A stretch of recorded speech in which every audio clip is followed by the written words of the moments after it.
Renungan Hari Minggu Biasa kedua tahun C. Gereja hadir sebagai mempelai Kristus. Bacaan pertama diambil dari kitab Nabi Yesaya bab 62 ayat 1-5. Bacaan kedua diambil dari surat pertama Rasul Paulus kepada jemaat Korintus bab 12 ayat 4-11 dan bacaan Injil dari Injil Yohanes bab 2 ayat 1-11. Saudara-saudariku terkasih, panggilan menjadi pelayan Tuhan dan manusia tidak selalu mulus, tidak selalu berjalan lancar. Ada hambatan dan tantangan. Setiap orang tidak akan lepas dari situasi ini. Maria sebagai bunda Allah juga mengalami tantangan itu. Yesus sebagai putra Allah harus mempersembahkan dirinya disalib untuk menjadi sarana keselamatan Allah. Tema yang kita renungkan hari ini, gereja hadir sebagai mempelai Kristus. Kata gereja yang dimaksudkan di sini adalah diri manusia, diri kita yang percaya kepada Kristus dan bukan gereja sebagai bangunan fisik.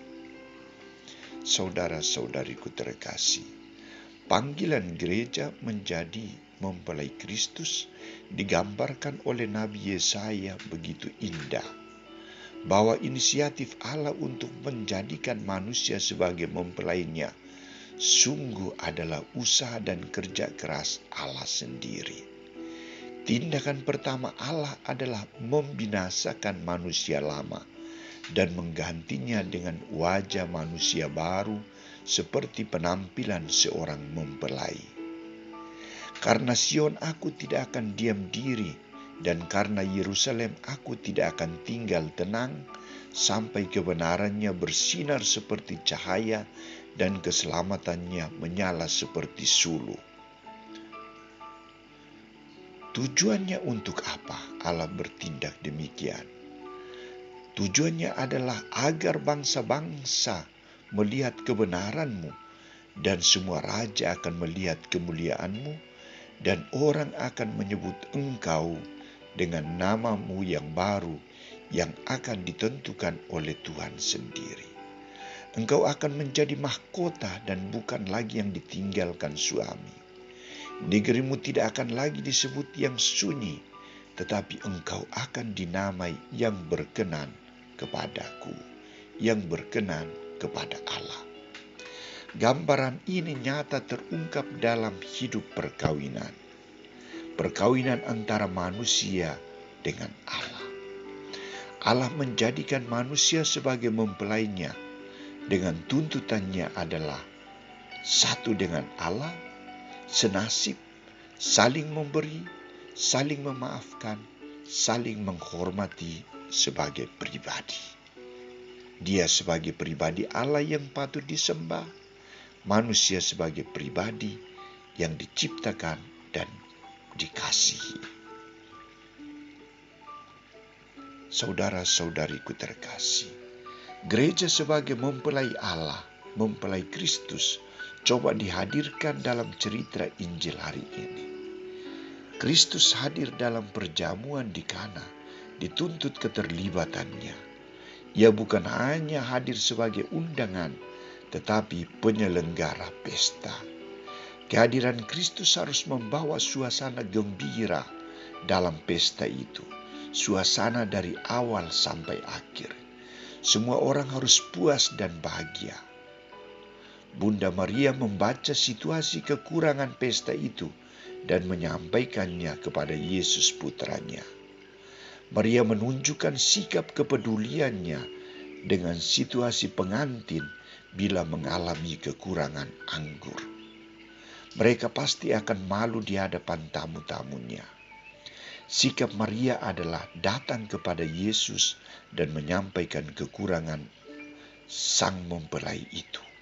Apa tanggapan Yesus?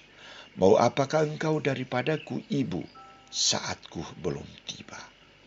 Bunda Maria membaca suasana roh yang ada dalam diri putranya, Yesus Kristus. Bunda Maria yakin bahwa Yesus tak mungkin akan membatalkan permohonannya. Karena itu ia memerintahkan kepada para pelayan agar melaksanakan apa yang diperintahkan Yesus. Buatlah sesuai dengan apa yang dikatakan kepadamu. Tanggapan Yesus adalah memerintah kepada para pelayan untuk mengisi tempayan-tempayan yang kosong itu penuh dengan air. Perintah yang kedua adalah cedoklah dan bawalah kepada pemimpin pesta itu. Hasilnya seperti apa? Air telah berubah menjadi anggur. Artinya, melakukan perintah Tuhan, perintah Yesus secara konsekuen akan membuahkan rahmat dan berkat melimpah. Taat melakukan perintah Yesus akan membuahkan pujian ini. Engkau menyediakan anggur yang baik dari awal sampai sekarang.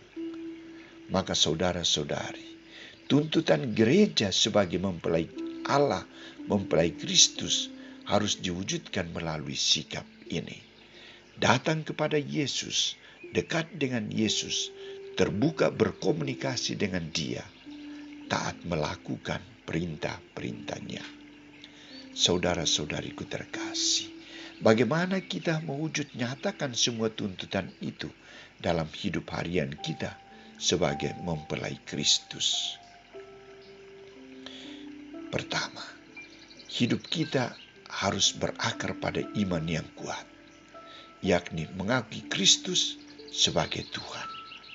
Maka yang ditunjukkan adalah satu tanda kesetiaan kita kepada Kristus, dan kita adalah satu keluarga yang dibangun dan dilengkapi dengan berbagai macam karunia. Tujuannya untuk apa?